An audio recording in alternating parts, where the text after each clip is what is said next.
All right, here we go, gentlemen. Give me a one-word reaction to Eternals. BB Nate, go. Disappointing. Oof. Okay. We're starting off hard right off the bat. Samuel the Hutt, you go. Mediocre. All right. Dad, what do you think? Forgettable. Ooh. Yeah. Wow, we were just not nice. Yeah, we'll explain all of this next on this week's episode. This is Tatooine Sons. It's true.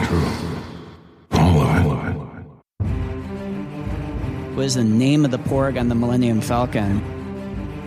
Force is strong in my family. What do you think his name is? It's a big moment. I am a Jedi, like my father before me. Maybe Turbis? Do or do not. There is no try. Turbis?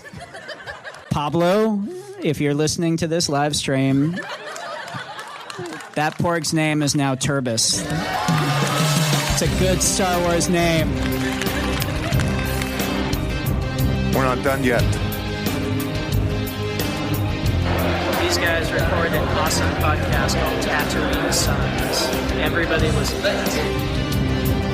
Yeah, we saw two movies. I went to the movie theater twice this week. We did. And it was a Marvel movie weekend, so it's pretty apparent what we did see. Actually, it's not, twice. because usually when we go to on Marvel movie weekend, if we go to a movie more than once, it's a Marvel movie. We saw Dune for BB Nate. You and I saw it the third time. Sam, you saw it the second. Yep. So was that fun? That was actually a lot of fun. I've been wanting to go back and watch that for a while Such a good now. movie. It is a good movie. All right. Welcome to Tatooine Sons, a pop culture podcast. As you just heard, we are the only fan podcast to name a canon Star Wars creature and to be endorsed by the amazing, incomparable Rian Johnson, who is going to be producing a trilogy on Star Wars again sometime very soon, we hope. He's working on Knives The Out. rumor 2 right is it could be very soon, but I don't think that rumor is true. We believe that pop culture is the mythology of our generation, that there is a story. It is written on our souls, and that these myths speak to that story. And that is why we are talking this week about Eternals and the Book of Boba Fett and immersive Star Wars storytelling. I'm David. I'm the dad. Hi, Dad. Hi, Dad. Well, gentlemen, I'm honored to be joined every week by my two amazing sons, BB Nate. What you talking about this week, buddy? I'm talking about the Eternals and how Marvel had a little bit of a miss last week. You think so? Just a tiny bit. Okay. Do you think that like the world believes the same thing? I think that some of the world believes the same thing. Okay. I think this is a more middle split of reactions. All right, we'll than talk I've about seen it before. Very cool. Sam, where are you going? It's a good time to be a Boba Fett fan. It's awesome that you were a little dark side in your reaction last week. I was tired that day. Okay. So are we a little bit more light side Yes. with that one? Good, Yeah. because I don't know if we could do a dark side Boba Fett and dark side Marvel on the same Yeah, weekend, that would or be the same ugly. episode. What are you discussing, Dad? Well, we had a special interview with a big-time Walt Disney Big time. Imagineer this last weekend on Podathon 2021. So we're just going to go ahead and play that interview on this episode because it was pretty awesome. Because it's just that special. It is. We want to put a shout out, though, before we get into the show, to our sponsor, Cufflinks.com. So Cufflinks.com has over 3,000 items on their website from Star Wars, Marvel, DC, Lord of the Rings, NFL, NCAA, Major League Baseball. Like, you can get cufflinks and other memorabilia from the world champion, The Braves. Atlanta Braves, NBA, and everything else that you can think of. And of course, as we mention every time we do an episode, we are very, really, truly honored to be sponsored by this amazing company. And if you're listening to this podcast and you have not followed us or subscribed to us on your podcast app,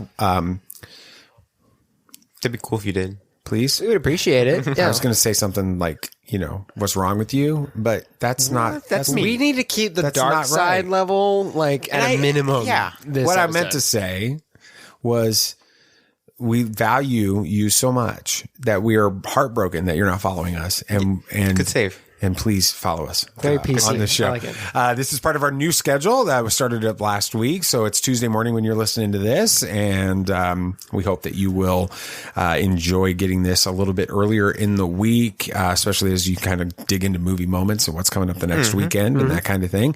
Next Friday, or this Friday, coming up Friday. in just a few days. Yeah, we're going to have my interview with Pete Fletzer from Around the Galaxy. He is one of our favorite Star Wars people. And he and I had a great conversation about growing up with Star Wars and how he grew up with a Star Wars dad. And then he became a Star Wars dad. And so it's a great conversation. So all you dads and even you moms out there that are listening to this, make sure you tune in to that episode on Friday. I think it's time. It is time. Let's just go for it. Well, we had a new Marvel movie come out last weekend, and we have some thoughts on it. Let's get into them and talk about how this movie didn't feel like a Marvel movie, and not in a good way. Have you ever danced with the devil in the pale moonlight? Yeah, I can fly.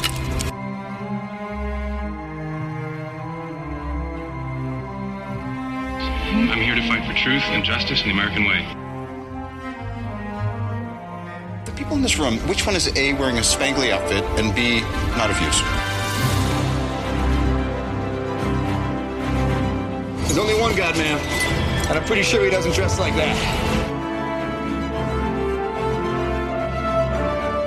That man has no limits. Podcast text me this week, and he was like, he's a big Marvel Comics guy. Yeah. In it, and he was trying to figure out who Black Knight was. Oh, really? Yeah. I even kind of knew who he was. He was like, help me understand who that is. And he knew about it once I explained, oh yeah, I remember. And he actually has some of the run from that. Oh, okay. But yeah, anyway. It's not a very popular character. It is not. So, initial reactions, 1 to 10 Eternals. A scale of 1 to 10 Eternals? Because there's 10 members on the team? Exactly. Well, maybe. Sammy? 6. Okay. 6, yeah. Dad? Quickly, you got to give a reason why, though. Oh, yes. It wasn't a horrible movie by any means, but for a Marvel movie, definitely a letdown. Dad? So you're saying it's kind of like a DC movie? Oh, no, I'm just picking on you, BB-Nate. No, it had to use DC as a crutch. Oh, yeah. Ooh, jeez. Okay. I'm going 5. Ooh. Right.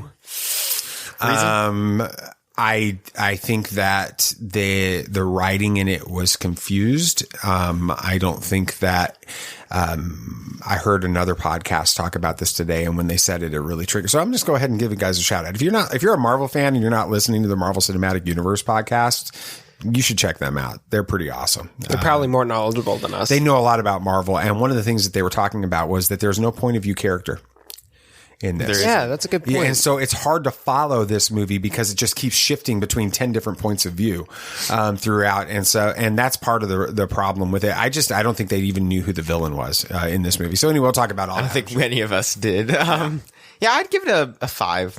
I think I was the one being generous.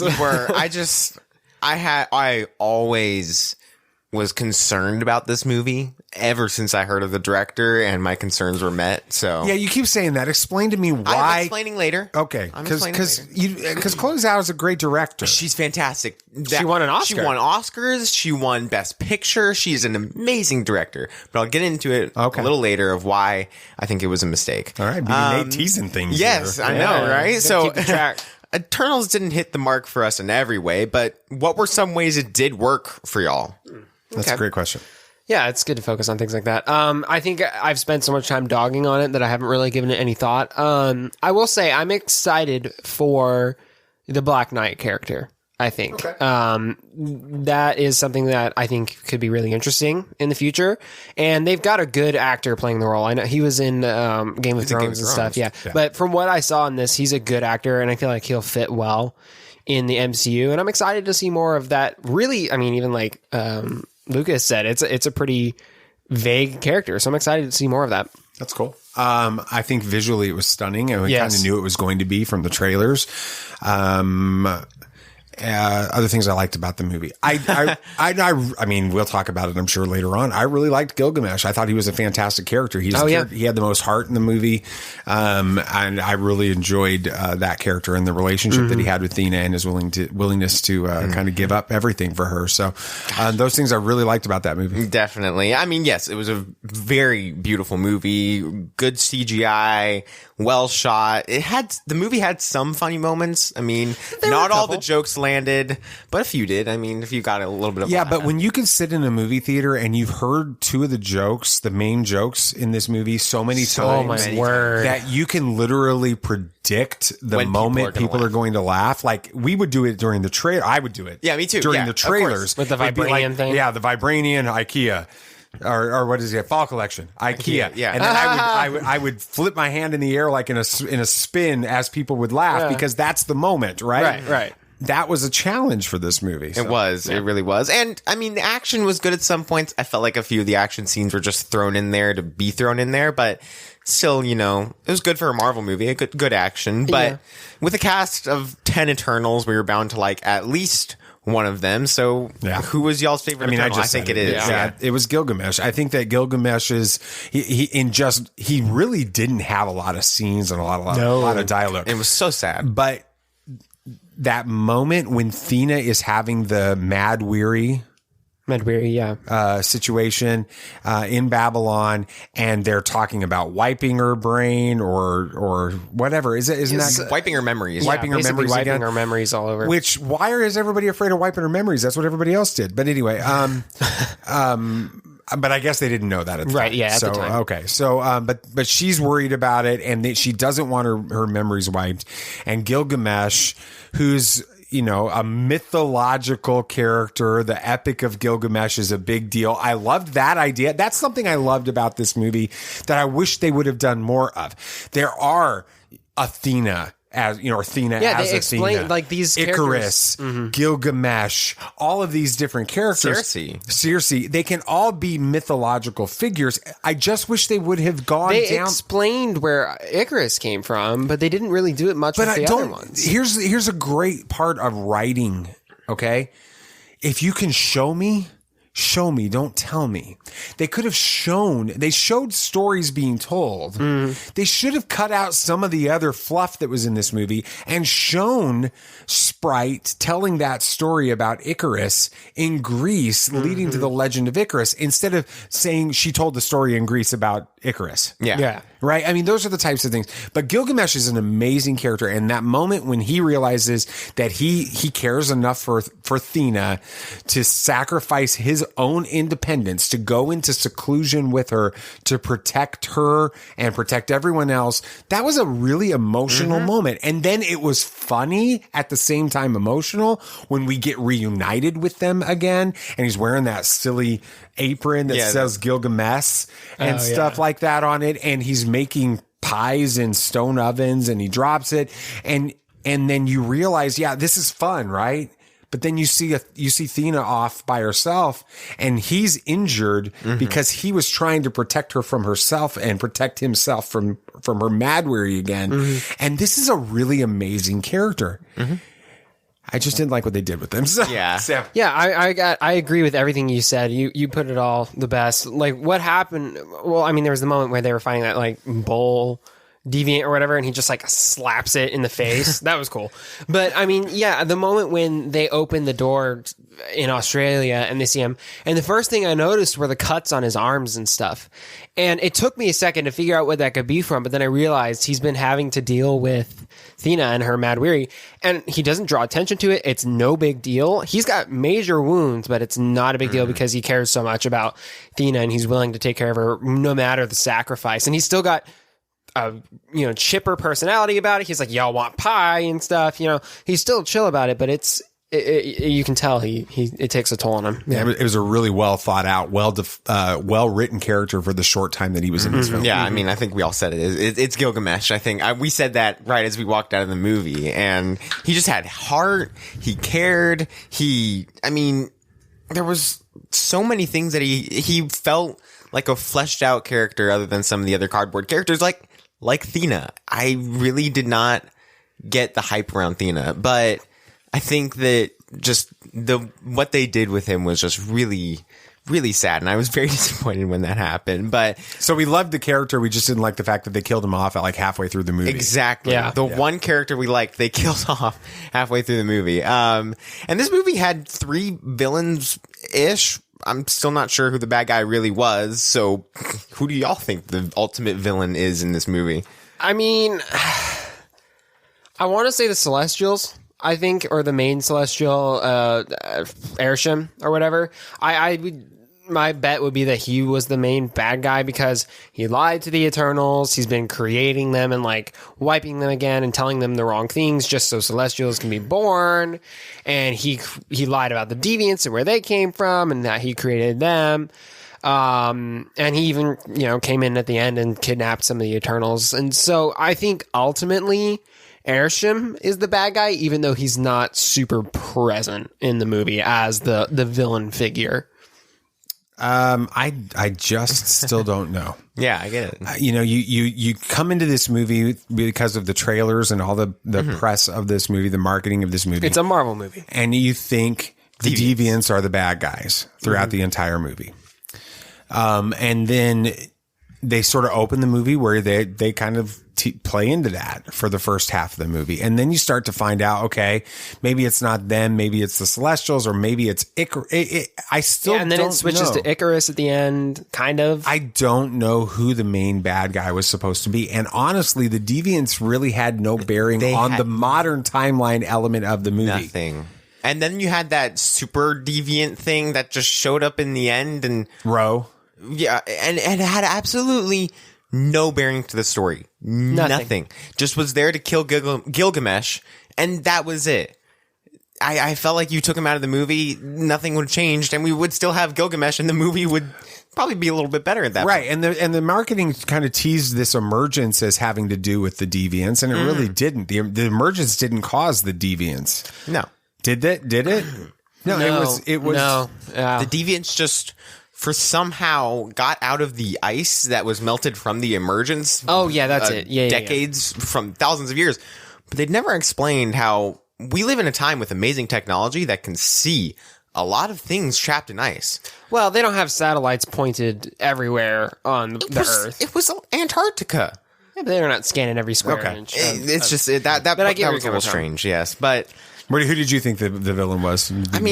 I guess it was the Celestials. I mean, even though it was made out in the comics and in the trailers that it was the Deviants, and then it turned out to be Airshim, and then it turned out to be Icarus. But then Icarus turned good again, but not willingly. I don't know, but I'm still not convinced that it was the Celestials.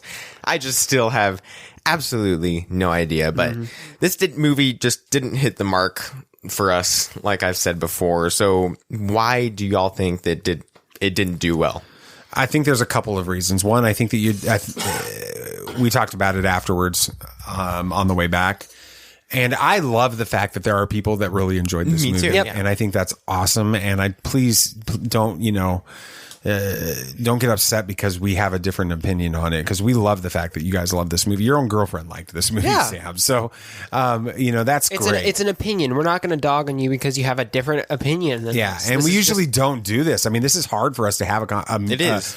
It's hard for us to talk about a Marvel movie like this because we love Marvel with it. This one didn't work for a couple of reasons. One, you were introducing way too many characters at the same time, and those characters we have no baseline to go off of. Even if let's just say you introduced Captain America, Thor, Spider-Man, Iron Man, the Incredible Hulk, Black Widow, and Hawkeye all at the same time. That's even before we had any of their movies. Okay.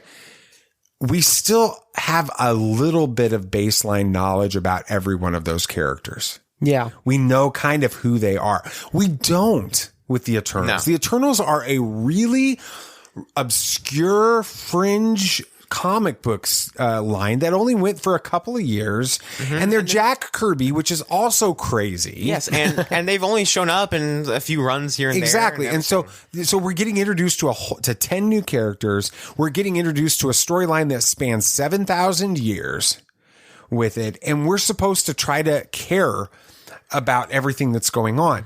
That's one reason it didn't work. The second it didn't work is really because you can't tell who you're supposed to be watching the story through the eyes of. We don't know. Are we looking at it through Cersei? It was maybe Cersei, but but it's not, because then they keep jumping around. You have what was the name? Ajak? Ajak, yeah. She looks in the trailers like she's some major central figure. She's barely in this movie. Yeah. They moved her, the moment that we've seen in that last trailer so much about her on the ranch 7 days with Icarus, and it's going to be 7 days and stuff. That feels in the trailer like it's the beginning of the movie. We don't get that till after we find out that she's dead, and it's jarring. It's like really close to the end of the movie. Well, you don't understand what's going on. I'm watching this movie and I'm like, did they just cut that scene altogether? Is this the Marvel fake out?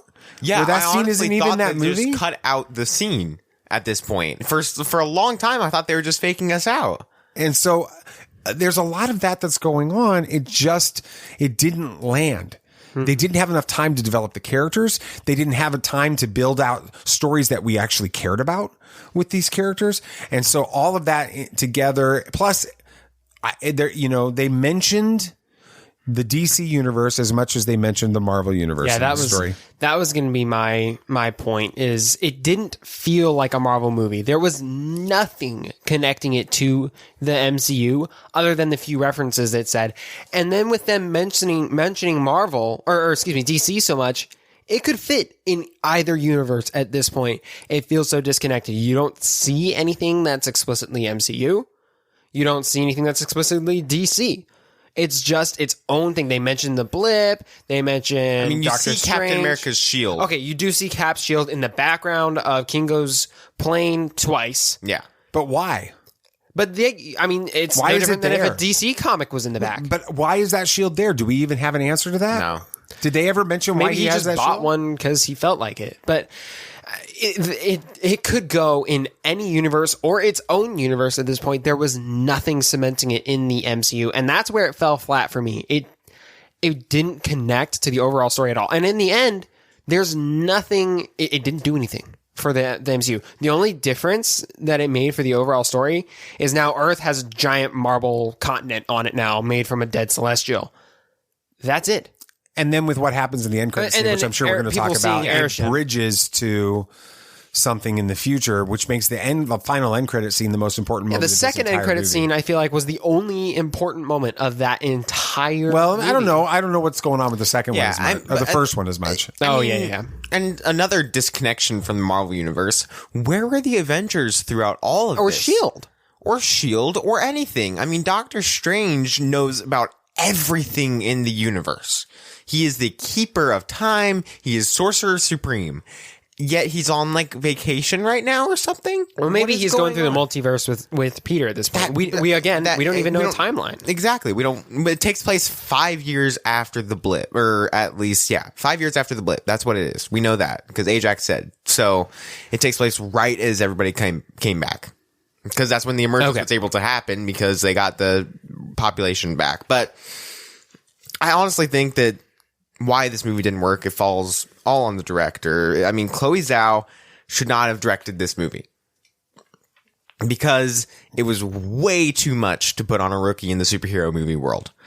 She is an amazing director. Do not get me wrong. She won Best Director, Best Picture. I've seen some things from Nomadland and they are just absolutely stunning.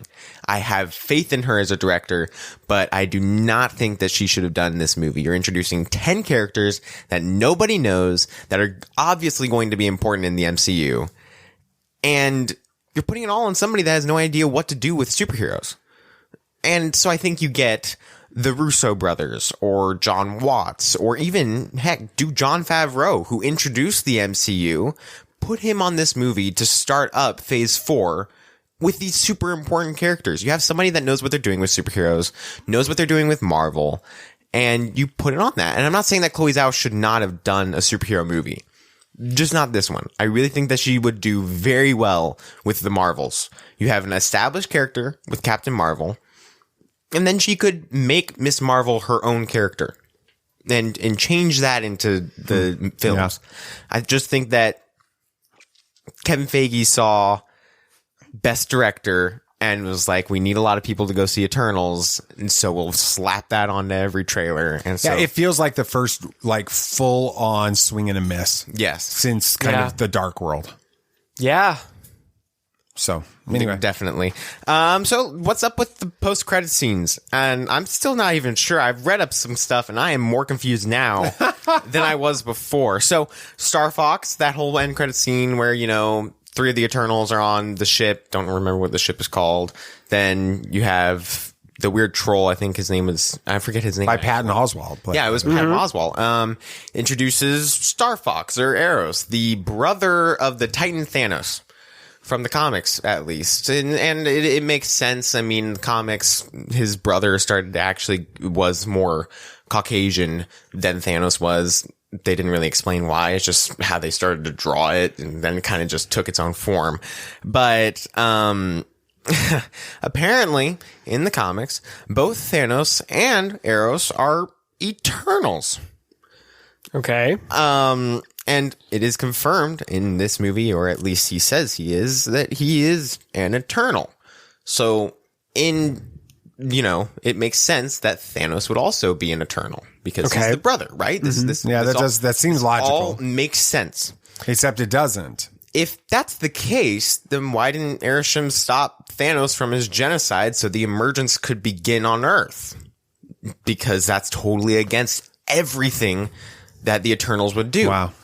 And how did Arishem not know about this? Was it all part of Arishem's plan? But then why wouldn't he have stopped it? He had to wait 5 years for the emergence, and then the Eternals found out. So that doesn't... It just messes up. That messes up everything. And so this post-credit scene definitely leaves us with more questions than answers. But it had Harry Styles. I feel like that's the only reason they put this character in it. And then they were like, it'll get people to go see the movie. They know he's in the movie. And that's almost conspiracy level there, because because then they have to have the Variety guy leak this. Oh no! And I'm just saying, they're gonna see the movie, he's in it, and we'll figure it out later. But I'm looking forward to more of this character. I think it's going to be an interesting character to have in the movies, but I'm also looking forward to how they explain this complicated mess of a situation they got themselves in. Now the second one, Black Knight. This one actually was one of the coolest points of the movie. I think we can all agree with this. Now, this is a character that shows up semi-frequently and is a medieval knight with a sword that gives him power that was made by Merlin, which Merlin was mentioned in Eternals. Excalibur was specifically mentioned. The other sword that he was, the King Arthur's sword and all that. Yeah, it was weird. That they mentioned that. It was kind of They cool, actually mentioned this. They had what is it? The name of the sword? The Ebony Blade. Ebony Blade. They actually ask whether or not Athena is wielding the Ebony Blade. And she's like, no, it's Excalibur. Just offhandedly. Which the whole Black Knight stuff is really cool, but I don't think that was the biggest thing to come out of this scene, honestly. I mean, we hear a voice stopping Dane from touching the blade, and we find out that it's none other than Blade himself, or at least Chloe Zhao says it is. So that's the Blade in the Marvel Universe. All right, I've got a question, and this is going to sound like I'm a complete rookie when it comes to Marvel stuff, but I'm an MCU guy, not a Marvel Comics guy, and I haven't watched the Blade movies. So why is Blade called Blade? I don't know. Does it have something to do with... Well, he uses a blade all the time. He does. He wields a katana. I just didn't know if it had something to do with the Ebony Blade or anything. Do you think that they're going to be introducing Blade for Morbius because he's a vampire hunter? Ooh. That would be cool. That might be a way to introduce him to the MCU, but... All right. Yeah, I'm not sure. This movie was kind of a miss, but I'm really happy that some people enjoyed this movie. That is amazing, and I'm just... I want to stop, though, and kind of address something that we didn't address on here. And let's have our dad moment for this week. I am your father. Let's talk about the reason for the sexual content rating in this film. We knew it was coming. We'd read what it was and when it would happen. We were basically prepared for what we got from it. But the moment that the scene began, someone in the row behind us spoke loudly, said, "In a Marvel movie?" And now this isn't 2 weekends into the film's release. This guy wasn't some low-level Marvel viewer that was going, a few weeks down the road. He was attending the Thursday premiere of the film in IMAX. And he said what I'm sure lots of people have said when they saw this scene. And here's the biggest issue that I have with it. It's a scene that has no purpose in this movie. It didn't change the story in any way. Nothing came out as a result of it. It was pointless. The only reason to have this in this movie was, and it was admittedly very mild, sexual scene, but the only reason to have it was to say that they had one, in it. And that's really, for me, the most disappointing part of this moment, and really kind of the whole film. Imagine a 7-year-old kid who's excited to go see a Marvel movie, and over the history of the MCU outside of Iron Man and the Incredible Hulk, which were not Disney related movies, Right. they were Paramount at that time. Families have been able to attend these films without having this issue of sexual content to be concerned about, and not anymore. And I really honestly have one thing to say to this, and I know you guys, there's nobody listening to this that's gonna fit this mold, but I want to say it. Marvel and Disney, do better. Mm-hmm. No reason to have this in this film. Mm-hmm. So, all right, definitely, yeah. Well, I'm very excited and interested to see where they go with these characters. I think that if they can, bring them back in and hopefully save them in the eyes of all the Marvel fans, it would be great. But I'm not sure how they're going to do that. Yeah. Good job, BB Nate. Thanks for you, Nate. navigating a very complicated conversation. Yeah, no problem. For us. There's a new movie that is just bombing at the box office. Really? Yeah. Really? And then Adam Warlock, the actor, he's fearing for his family's safety because he was cast in the MCU. And the more things change, the more things stay the same. We got more information about the Black Widow being replaced. Oh, interesting. In the MCU. That'll be all up next on Bad News. This is not going to go the way you think. All right, it's our new "What did you wear to church yesterday?" segment. That's new. Okay. Well, I mean, obviously, the three of us are sharp-dressed fans, and we dress up to go to church. So, did you guys wear anything from cufflinks.com on Sunday? Yeah, I wore some Mythosaur socks. Wait, no, that wasn't this week. They weren't clean. I wore them for Jets play. But you wore that for I wore that for Seussical Jr. Seussical Jr. Okay. Yeah, I gotta have the good socks on. But I wore my Mythosaur tie and my hyperspace tie bar. But I'm planning on wearing my my other Mandalorian tie with some red in it sometime. All right, awesome. BB Nate, what did you wear yesterday? For the Batman tie bar, and Batman socks. Actually, I was so it was a Batman day for you. It was this your reaction to Eternals? I was fighting it all weekend. I wore a Batman shirt to Eternals and everything. I was planning on wearing my Turbis the Porg cufflinks. I don't think they actually they don't actually call them Turbis the Porg. They should, because he is canon. Yes. And we're going to have to lobby for that. But anyway, my Porg cufflinks, I was going to wear those on Sunday, but I don't have a white French cuff shirt that fit. It was your shirt, and so it didn't fit, and I would have been uncomfortable with it. So yeah, it was a lot of fun. Here's the thing, though, that we love about this is not just, you heard it just now. It was socks, it's tie bars, it's cufflinks, it's ties, it's all of these different things that they offer over at cufflinks.com, and it's super fun to be able to wear these things because you can wear them and celebrate your fandom, but it's not like a flashing neon sign that says I'm a super nerd with it. But you can but here's what's fun is people notice them though. Mm-hmm. Yeah, if they're nerds like us and they see your socks or they see your tie and they're like, oh, like you better believe I'm wearing my my Star Wars tie to this like resume workshop I have on Friday. Mm-hmm. Like I'm totally wearing it because it's still dressy and classy, but got to show off. Yeah, I mean, it's pretty awesome stuff. I love that. And they have over 3,000 items on the website covering not just cufflinks, but like we said, ties, tie bars, socks, money clips, and other great gifts from all fandoms. Yeah, that's awesome. I need to get y'all's attention, though. It is time to start your Christmas shopping. It is November 9th. 9th at the time of release, 8th right now. Okay, it is getting really close to Christmas. So use the code Tatooine15 at the checkout to receive 15% off everything on the site with no minimum order required. I promise you, if you have a nerd in your life and they like to dress up, you will find something for them on this website. It's awesome. Head on over to cufflinks.com today, and like Samuel the Hutt just said, remember to use the code Tatooine15 at checkout. Well, you want the bad news or the really bad news? All right, headline one Red Notice set to earn less than $1 million at the box office. That's bad. Yeah. You aren't alone if you haven't ever even heard of the Netflix original film that's going to be released in the next weekend. Red Notice stars Dwayne Johnson, Ryan Reynolds, and Gal Gadot. So big names. You've got Black Adam, Green Deadpool. Lantern.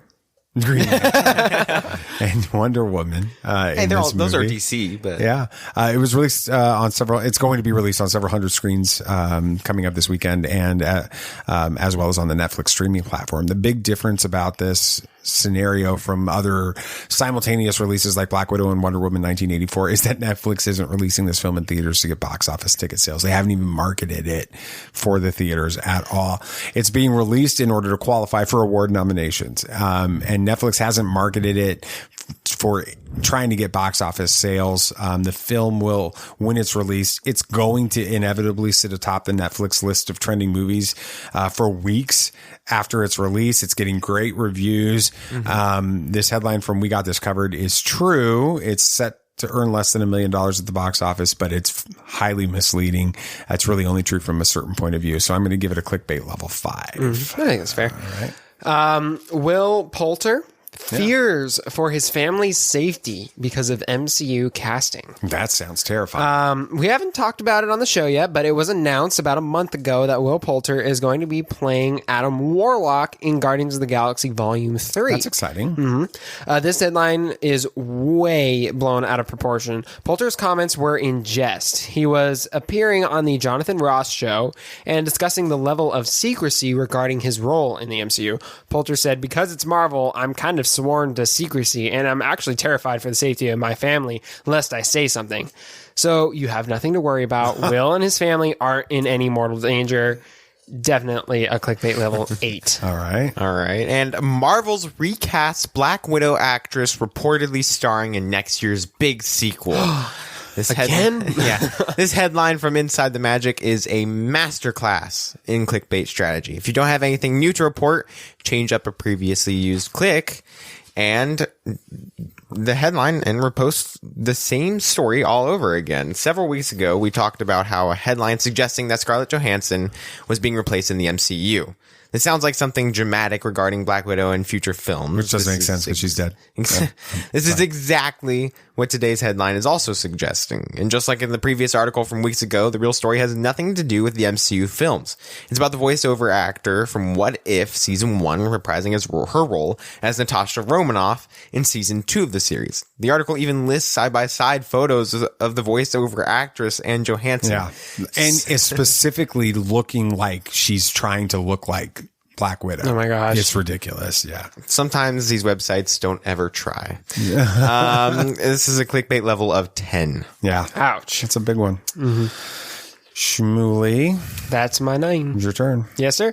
As a surprise to be sure, but a welcome one to many Star Wars fans. Last week, the trailer for Book of Boba Fett was released. It promises to not be Mandalorian Season 3 and looks to be giving Boba fans everything they could ever want and more, as well as giving us a deeper look into the character. We'll break that down next. Be on your guard. There are older and fouler things than orcs in the deep places of the world. All right, then, keep your secrets.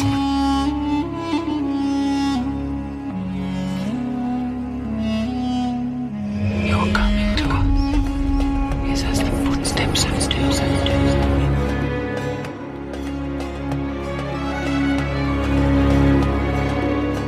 There are many magic rings in this world, Bilbo Baggins, and none of them should be used lightly. So y'all know what that little spider thing was at the beginning?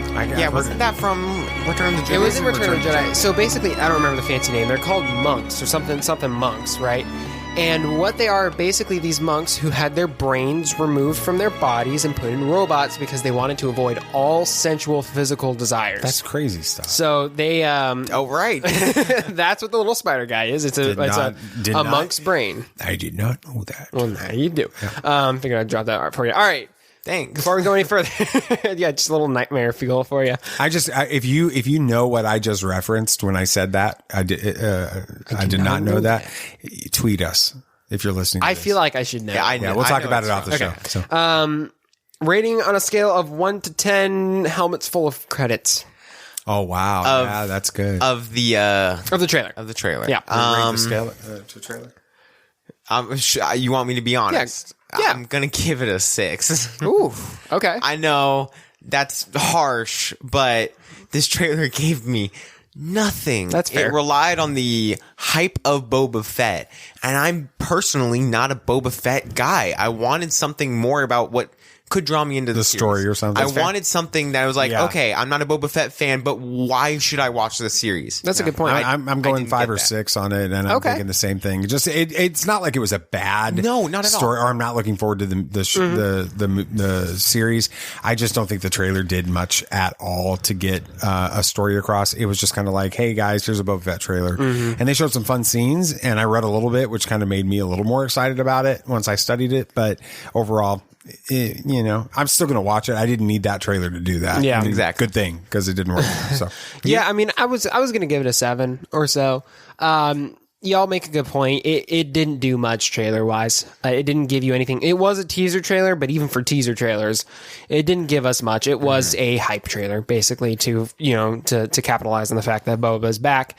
But I'm still excited nonetheless. But let's talk about some little points that we can glean from this trailer. They made sure to stop any thoughts that this would be another bounty hunter story, right? That's been the theme with Bad Batch and Mandalorian, where they bounce from job to job and gig to gig, right? But Boba's first line in this trailer is, "I'm not a bounty hunter," right? That's how they start this trailer off. So from the trailer, I know, Nate, you said that they didn't give us much to go off of, but from the trailer, what do you guys think is going to be the plot of this show? I mean, it looks like Dad really has something he wants to say. Go ahead. He's rebuilding the crime syndicate from the Clone Wars that he. Okay. Like, I think that he's like trying to go in there and put together, like, gather in the remnants of Crimson Dawn, and he's trying to like unify the crime families. That's why he's meeting with the Ithorian and all of these other people, the Trandoshans and all that. He's trying to unify all of these fractured crime groups, families.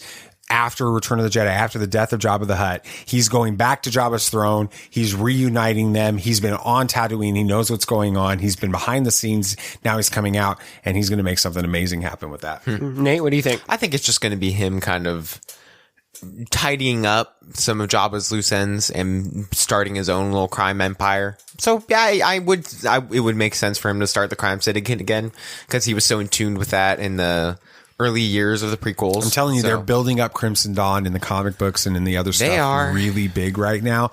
I could totally see Crimson You just want Solo too. I do want Solo too, but I think Crimson Dawn is a part of this. I think we all do. Yeah, I was kind of with Nathan, I think, at first. Just him going to be kind of rebuilding the little thing on Tatooine, kind of getting that business, if you will, up and running again. But now that you've mentioned that, Dad, your perspective, I hope that that's the case. I hope he's not only rebuilding Jabba's crime family or whatever, but also trying to reunite things again, because I think that would be a really interesting thing to happen. I mean, the Empire's gone, so there's not as much control over the crime syndicates at this point. What better time to restart the criminal underworld? And that's a storyline we haven't really explored much in this. It's been really limited, right? So I think that's an interesting point. And who better to lead? And if we're going by the title, the Book of Boba Fett sounds like something that's kind of telling the legend of an amazing lord, saga, a crime lord is what it could be. So that's an interesting point. Yeah.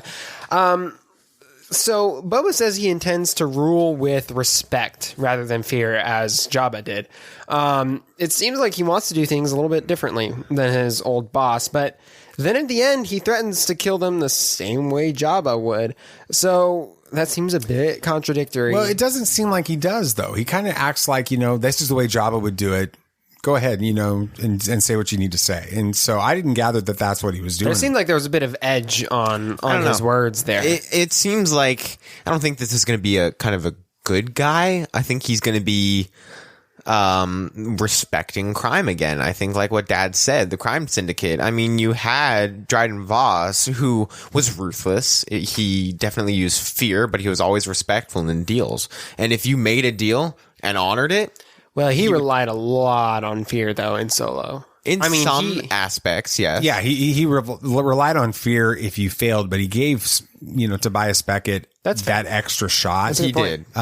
Which because he knew about how loyal he actually was. Because Tobias Beckett, and by extension Crimson Dawn, understood that profit is more important than killing off somebody. Mm-hmm. And so they had the opportunity to get the coaxium. And I hope that that's kind of what's going to happen with Boba Fett and Crimson Dawn, because I do think it's going to be Crimson Dawn. But anyway. Mm-hmm. So Boba will be not more a good guy. Not a good guy. He's more of an anti-hero. He's going to be an I don't even know if you would call him an anti-hero. Just kind of it's like the Godfather. Okay. Kind of just He's going to make him an offer. A bad guy, but not like a Loki bad guy. Yeah, Loki bad guy. Almost. Okay. And I think that would be good to kind of respect his character from the original trilogy and stuff. I think that people always forget that he is a bad guy. Yeah. First off. So. Yeah. So we can see from the trailer that Boba's armor isn't as pristine as we last saw in The Mandalorian, suggesting some time has passed since we last saw him. How much later could this be taking place, and what effects could that have on the overall story of Star Wars? It's hard to know. I'm trying to remember the post-credit scene in Mandalorian Season 2 when he goes to Jabba's throne with Fennec Shand. Is his armor still pristine in that scene? I believe it is. Yeah, okay, it looks so like this is taking place. The series is taking place somewhat distant from that, at least long enough for him to have gotten into a few scuffles or something like that. With it, was the dent in the helmet? Yes, he's always had. He's always had the dent. Okay, I was just curious because I saw it in the trailer. Yeah, I think it's cool. Maybe it's gonna pick up, and we're gonna have things a little bit more in chaos than just sort of picking up from the end credit scene. I think it'd be cool. Mm-hmm. Yeah, I'm not sure. I don't think it'll be taking place too long. Maybe a few months, 6 months, maybe is it's a good median to go. I think that with him being so active and trying to do whatever he is doing, he's bound to get in a good amount of fights. So I think that it just makes sense for his armor to get scuffed up again. So. So let's have a little fun and go with some speculation. Sure to go wrong. Okay. We like those occasionally. Awesome. So, who do you guys, if y'all speculated like crazy, who would you want to show up in this series? I think this isn't even that crazy. I have something to back this up. I think Ahsoka is a good possibility. Really? I think that if you're reinstating the crime syndicate, she obviously knows about it. I mean, with season 7 and everything. So I think that we could see her trying to get information from Boba since he's so in tune with the galaxy and the underworld and everything like that. It's about where Thrawn's whereabouts are, because she went to Moff Gideon. She went to this person that was worked under Moff Gideon for information. So why not go to Boba, who knows more? So and that kind of cements more of the idea of the Mandoverse, how each of these series kind of connect into each other. That's a good point. You said this is speculation, sure to go wrong. Yes, so it's crazy. Just go for it. Crazy go stuff. for it. Whoever you want to see. I'm going after Kira. Kira? Yeah. Really? I think Kira's been set up in the comics. She'd have to be a lot older. Kira's been no, this is guys, this is 5-6 years after Return of the Jedi. She would have to be she's like 10 years older. 20 years from Solo is what we're talking. That's not crazy. Not crazy at all. Yeah. Okay. With this, you bring in Kira. She has been the leader of Crimson Dawn. If this becomes about him trying to regather Crimson Dawn, then inevitably, if she's still alive, which the comics seem to suggest she's going to survive. In fact, in the comics, there's the first meeting between Leia and Kira, by the way. Really? They've had that in the comics. Oh, that's awkward. Exactly. Do you, BB, a little side note, do you guys remember when we saw Solo? Yes. And BB Nate's, like, one of his biggest frustrations from that entire movie? Oh, yeah. Was that Han Solo had been in love with somebody other than Leia. Other than Leia before. You were such a little kid, I was so angry. I remember that. I love that. Anyway, yeah, I think it's going to be Crimson Dawn that's part of this. Okay. And I think it's going to be Kira that she's going to show up, and that's going to be the big surprise cameo in this season. I like it. I mean... Yeah, I had been thinking, because it's been a day, I haven't put a whole lot of thought into it, but I was thinking, ooh, wouldn't it be neat if we saw Maul? And then as we were talking about it, I was realizing... Wait, Maul's dead. Yeah, the Twin Suns has happened at this point. So my next thought I would hope to see... And this is really going to definitely go wrong, but I want to see Thrawn. Kind of along the lines of what you've been saying, Nate. Maybe as they've been digging up the underworld... Thrawn's been hiding in the underworld at this point. We don't know what he's been up to. Eventually, Boba stumbles across something, and Thrawn shows up. Maybe he's been starting his own little faction, and they end up butting heads. Maybe he's like the new villain or something, because we don't even have really a villain for this series. I think that if Kira does show up, I think that should be the villain.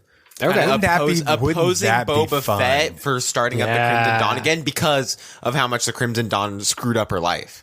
That would be... no, guys, I don't think you understand. She's the head of Crimson Dawn in the comics. It didn't screw up her life. She's on top. Yeah. She wants it back. I think that's the story. That would be good. Which would be a really fun twist to make Boba Fett sort of your hero in this, and then Kira your villain. Mm-hmm. Oh, that would be cool. But they're both still, Boba's still using criminals to be the good guy. I think that would be a fun storyline. It would be super cool. Yeah.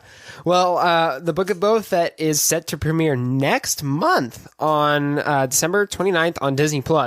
If you're a fan of The Mandalorian or just a Boba Fett fan like me, it promises to be a lot of fun. And like we say, any new Star Wars is good Star Wars. Yeah, that's right. So. Awesome.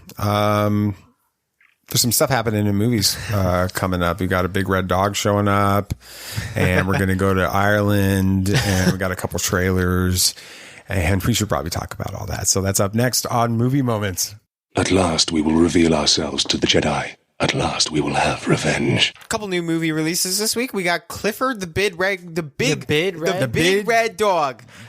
Yo, it's the big red dog. It's set in New York, so I have to say it like that. The log line, or this seems like a whole novel. Yeah, it is set in New York. Okay. They go to the. There it is. Yeah, I see it. This is a whole paragraph. As middle schooler, Emily Elizabeth struggles to fit in at home and at school. She discovers a small red puppy who is destined to become her best friend from a magical animal rescuer. Wow, this sounds like an acid trip. I didn't watch Clifford as a kid. Okay. I didn't. When Clifford becomes a gigantic red dog in her New York City apartment and attracts the attention of genetics company who wish to supersize animals, Emily and her clueless uncle Casey have to fight the forces of greed as they go on the run across New York City and take a bite out of the Big Apple.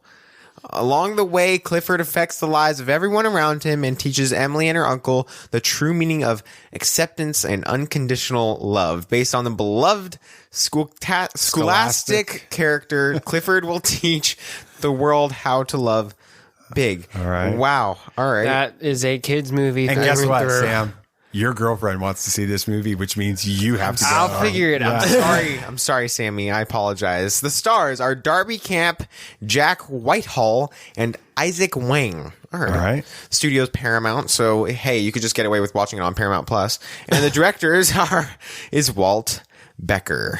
Okay. Right. It's rated PG. It's rated PG for impolite humor, thematic elements, and mild action. Right. So when is humor polite? I don't know. The best kind of humor is generally impolite. All right. All right.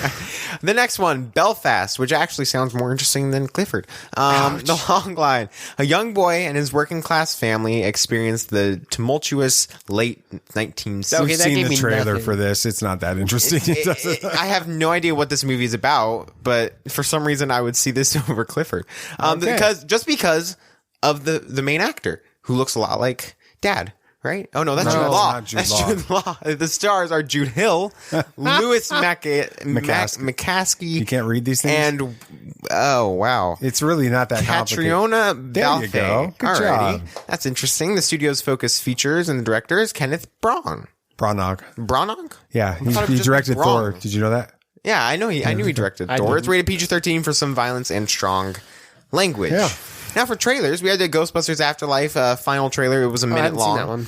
I sent it to you in Messenger today. It looks really good, and it looks like it was a great trailer. It's the first time you get to actually see the first glimpse of the actual Ghostbusters. Yeah, it looks like we might be having an endgame moment for Ghostbusters, which is going to be pretty interesting. And then we had the Sing 2, like almost 3.5 minute long trailer that gave away every plot point in the movie. Everything. Really? The whole first minute was like one of the final scenes from the end of the movie. Okay, so I watched the trailer and all I came across was these are all singing moments in this movie. That's all that it is. Mm-hmm. Yeah. That was also it. But we had, I mean, it just, there were so many big plot points that happened that they revealed. Okay. They did the same thing with the first trailer too. So, yeah, I don't know. I'm excited for Ghostbusters. I'm not quite sure about Sing 2. And the box office numbers for this week, Eternals came away with a 71 million opening weekend. Okay, where did they project it? 75 million at minimum. So it's basically on target. It's a little bit on target. Yeah. Dune came away with 7.7 million and 84 million cumulative. And No Time to Die still came away with a strong 6 million, which is actually pretty really good with 143 million cumulative. The thing about Eternals is not the opening weekend. It's going to be the second. It's going to be the second weekend. Yeah, everybody goes to the Marvel movies. It's going to be the weekend with Ghostbusters. Is going to drop off the radar. We'll wait and see. All right.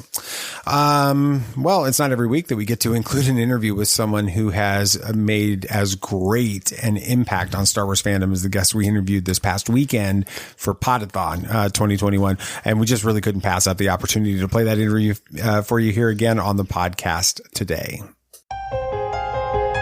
Hokey religions and ancient weapons are no match for a good blaster at your side, kid.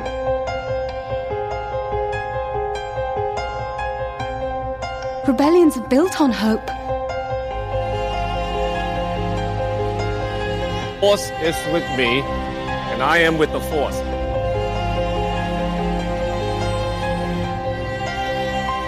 If you live long enough, you see the same eyes in different people.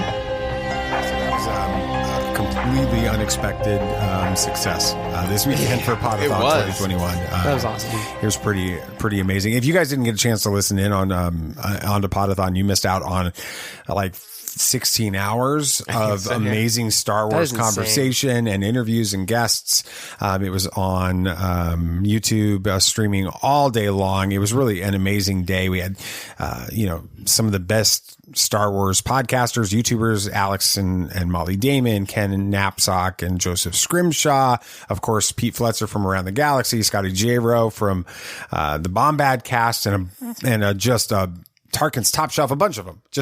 They just kept going over and over again, and somehow we got to be a part of it, which is awesome and absolutely humbling and honoring to be able to have been a part of it. The best part about it was not what happened with, the content on there, although that stuff was pretty awesome. It was the amazing fans that were watching and participating in the Podathon, because it was a fundraiser for Make-A-Wish Foundation. And the goal coming into the weekend, or when the planning began, I'll start with that. The goal when the planning began for this was $2,000 to be raised. They opened up donations a couple weeks in advance, and we ended up seeing over $3,000 raised by the time that the Podathon began Saturday morning.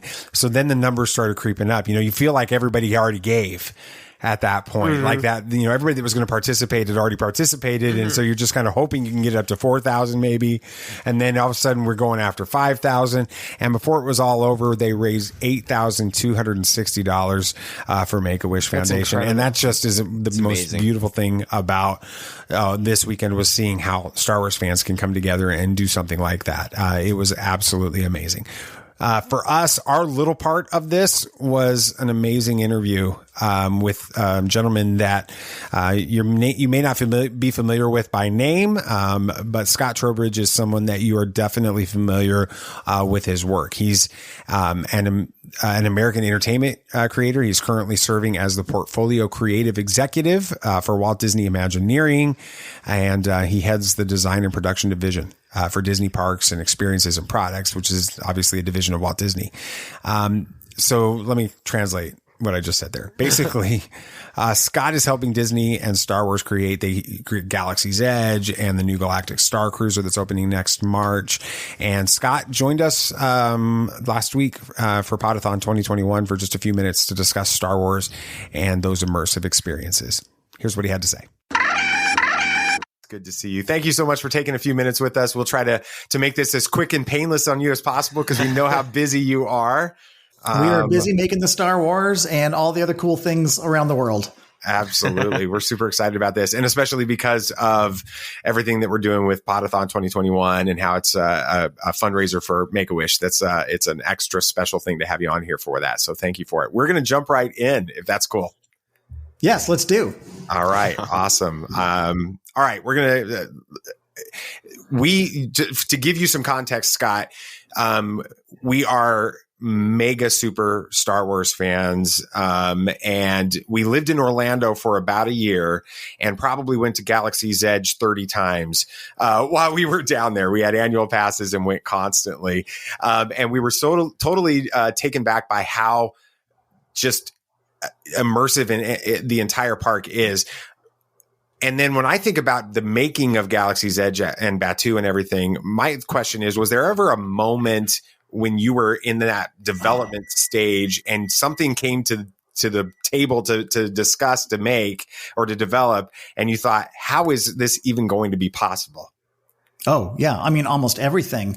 We're always as we think about these projects, we're always kind of looking just over the horizon to what's almost possible, right? As we're thinking about the new techniques and technologies and all the things we want to bring to life in these experiences. So, for Galaxy's Edge, it was everything from the, how are we going to pull off a big epic ride experience like Rise of the Resistance, all the way to how are we going to create real-time gaming technology that is kind of at the heart of the Millennium Falcon Smuggler's Run experience. I mean, that's an example of when we started the project, that technology didn't exist. We started that project kind of with the hope and faith and trust that along the way we would be able to develop that technology, partner with others who are developing the technology, but that by the time we needed it, that high-end real-time kind of gaming engine would exist and be available for us to use. But, there are definitely days along those journeys where you're kind of like, I hope this is going to work out the way we think it does. I hope this we're kind of jumping off the cliff in the hopes that the mattress is going to show up when we need it to show up.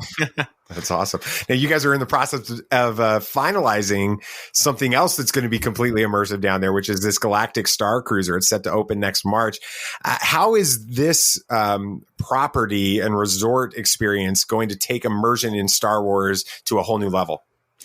So, I think we're going to break some ground in a couple of new ways. The first is, this is the first time you're going to be able to spend such an extended time in any single story, right? Instead of whereas Galaxy's Edge is a great way to invite you to step into the world of Star Wars and spend a couple of hours there.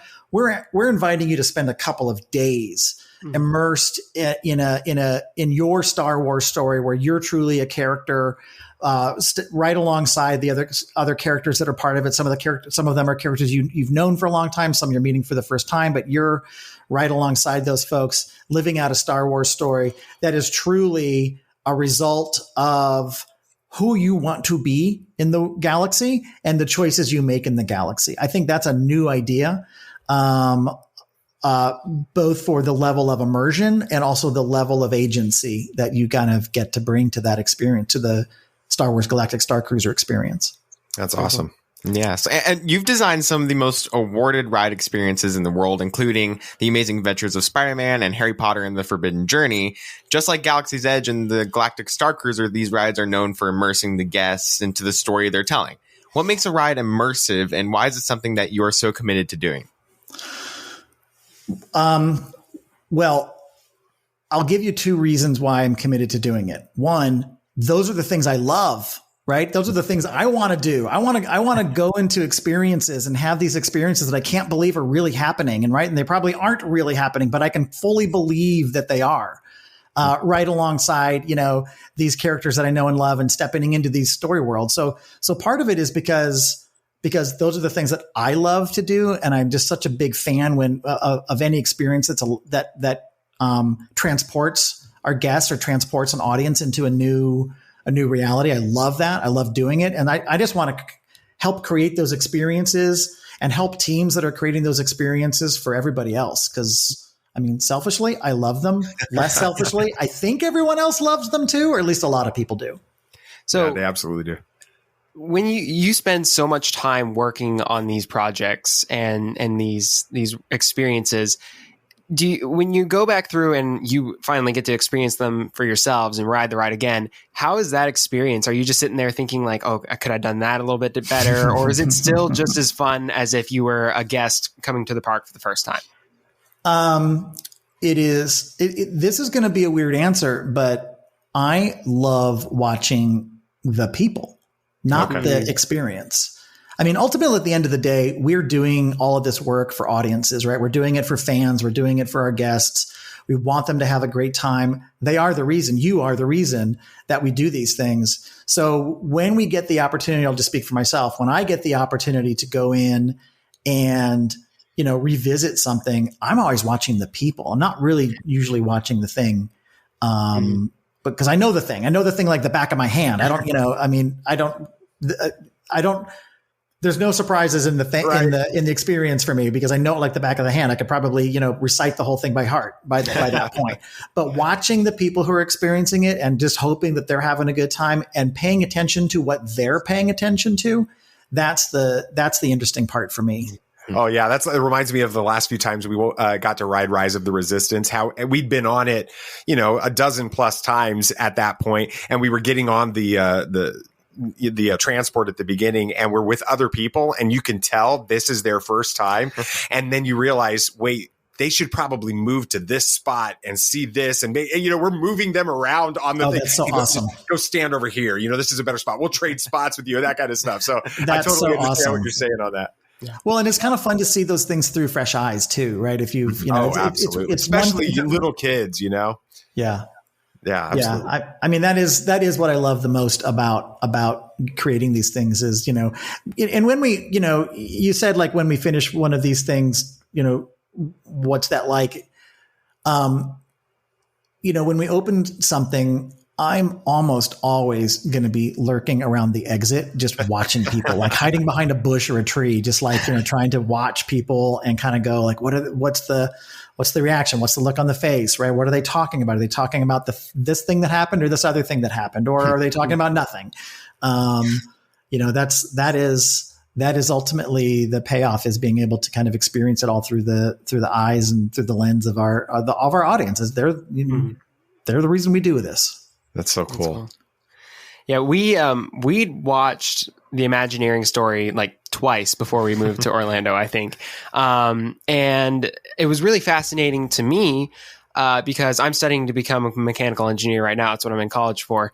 So it really spoke to me. But you're a part of an amazing legacy of Disney Imagineers. What does it really mean to you to be an Imagineer? Yeah, that's a great question. And it is really being a part of a legacy that goes all the way back to Walt Disney. When you think about Walt Disney Imagineering, or originally WED Enterprises, it was Walt's private think tank, right? It was kind of even lived outside of the movie studio and everything else. It was kind of his little private skunk works and think tank. And a great place for innovation to happen. When you think about even in those early days, that Walt Disney himself was such an innovator, whether it was thinking about new ways to make animated films or, what eventually became audio animatronics and bringing characters to life kind of in mechanical ways, or in the whole idea of an immersive theme park. There was such innovation that happened there. And then that legacy of innovation continued and continues to this day through Imagineering. You both feel the kind of the weight of expectation and, we have to get this right. You kind of feel those obligations and duties for sure, but also what amazing opportunities, what amazing potential. Like, what are we going to do next? Right. So many Imagineers are focused on, wouldn't it be cool if, and what are we going to do next? And how can we make this real? And we have such amazing talent, whether it's artistic talent, technical talent, engineering talent, fabrication and construction talent, all that, that are all focused on that same goal of how do we bring dreams to life, or make it seem like we're bringing dreams to life? And how do we make magic real? I mean, you're in school for engineering, a lot about how this works. That, a lot of times we use, you may be familiar with that Arthur C. Clarke quote, any sufficiently advanced technology is indistinguishable from magic. Mm-hmm. Right. That's how we spend a lot of our day thinking about how can we use or misuse or use in unexpected ways, the technology of today or tomorrow to help that be a proxy for the surprising, the unexpected, the magical. And we have just an amazing group of people that's what they think about all day, every day.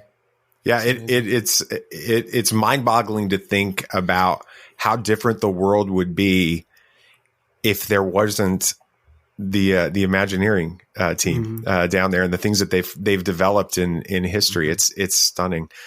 We love to ask this question for everybody that we talk to that's got any connection to Star Wars. For you, how does Star Wars inspire hope? One of the things I love about Star Wars is the core story that for me, is there are many core stories, but it's the one that I think resonates the most, which is that idea that anyone can make a difference. Whether you're a poor moisture farmer on the outreaches of Tatooine, or whether you're a parentless scavenger girl stuck on some planet someplace, anyone can rise up and through the choices they make a difference in the galaxy. And that to me is a fantastic expression of hope. We all have the opportunity through the choices we make to make a difference. We can make choices. Those choices have consequences, but those choices can matter. That's awesome. Scott, thank you so much for joining us on Podathon 2021 as we work with other fan podcasts to raise funds for Make-A-Wish. We know that Disney has had a long history of love for everybody over at Make-A-Wish. And so thank you for taking some time with us today. Oh, anytime. It is an organization that I am incredibly proud to help out in any way that I can. Thank you so much. And thank you for what you're doing.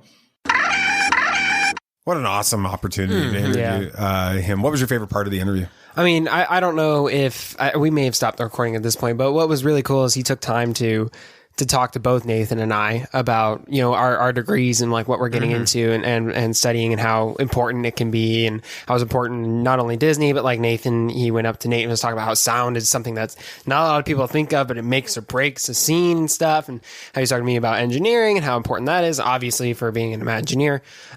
So that was really neat that he took that time to talk to both of us. Cool. What about you, Nate? I loved how he just himself is a fan. We talked about that. And I loved what he said about just like watching the people after the ride and everything, because after a certain time of us going so much, we started to watch the people too, and it's always just an amazing experience seeing people going off of Rise of Resistance and being like, oh my gosh, that's so amazing. My favorite part of I think that whole ride is when we were on the transport, right, and we're flying around and they're waiting for the other, so everybody lines up. No. You're not going to spoil this for anybody that hasn't done it. So just hold that back. All right. I saw that word. You knew that was going exactly. Yeah, I know what you're saying, but we're not going to talk about that. And if you've been on it a couple of times, you know exactly what we're talking about too. So it was cool. It was just so much fun to have somebody that, I mean, honestly, my thought process as an adult is when somebody that has that much responsibility on them will take a few minutes to talk to 3 Star Wars geeks. On a podcast. And you know why he did it. And he said it at the end. He loves what they do at Make-A-Wish. He's always going to support that. So it was awesome. I mean, and then just, talking about Galaxy's Edge, it kind of made me a little bit nostalgic. We love living here in Alabama. We've made some great friends. They're amazing people. Everything here is awesome. And I think that for us, maybe the one thing that we truly miss about Orlando is Walt Disney World and going to Galaxy's Edge and all that. So here's hoping we get a chance to return sometime soon. Who knows? All right. Anything else you guys want to talk about? Anything else?